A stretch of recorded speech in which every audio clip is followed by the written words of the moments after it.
మీ జీఐఈటీ ఇప్పుడు జీజీయూగా మారింది. 2000కు పైగా ప్లేస్మెంట్స్, ఐపీఎం, కేపీఎంజీ వంటి సంస్థలతో ఇంటిగ్రేటెడ్ కోర్సులు. యూపీఎస్సీ కోచింగ్, అడ్మిషన్లు ఓపెన్.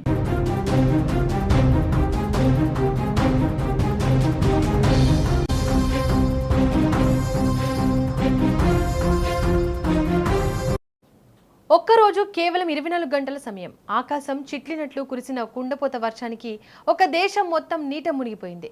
కళ్ల ముందే కార్లు బొమ్మల్లా కొట్టుకుపోతుంటే, ఇల్లు నీటిలో కనుమరుగైపోతుంటే ఆ ప్రజలు పడిన నరకం వర్ణనాతీతం. సోషల్ మీడియాలో వైరల్ అవుతున్న ఆ భయానక దృశ్యాలు ప్రపంచాన్ని వణికించేలా చేస్తున్నాయి. థాయిలాండ్లో ప్రకృతి సృష్టించిన వరద బీభత్సం భయాందోళనకు గురిచేస్తోంది. థాయిలాండ్లో ప్రస్తుతం రుతుపవనాల ప్రభావం తీవ్రంగా ఉంది.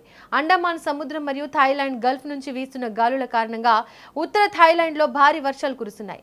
పరిస్థితి ఎంత తీవ్రంగా ఉందంటే కేవలం 24 గంటల్లోనే ఏకంగా 340 మిల్లీమీటర్ల వర్షపాతం నమోదైంది.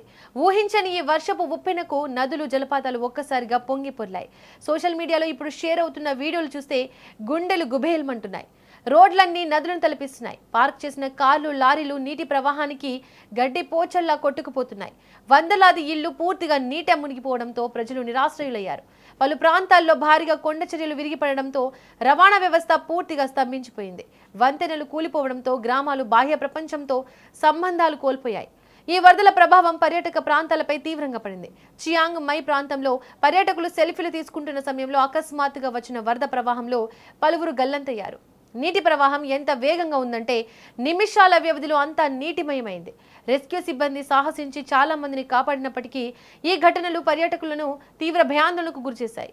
ప్రభుత్వం లోతట్టు ప్రాంతాల ప్రజలను అప్రమత్తం చేసి సురక్షిత ప్రాంతాలకు తరలిస్తోంది. ఒకసారి విజువల్స్ చూస్తే అక్కడ ఎంతటి దారుణ పరిస్థితులు ఉన్నాయో అర్థమవుతుంది. ఓసారి విజువల్స్ చూడండి.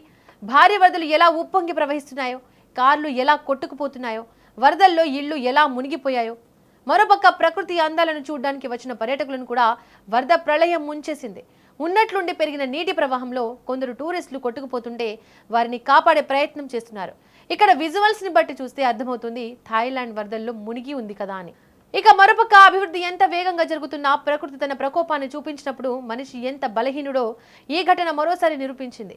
కష్టపడి సంపాదించుకున్న సర్వస్వం నీటి పాలై రోడ్డున పడిన ఆ ప్రజలకు ఈ విపత్తు కోలుకోలేని దెబ్బతీసింది. థాయిలాండ్లో నెలకొన్న ఈ విషాదకర పరిస్థితి నుంచి త్వరగా కోలుకోవాలని కోరుకుందాం.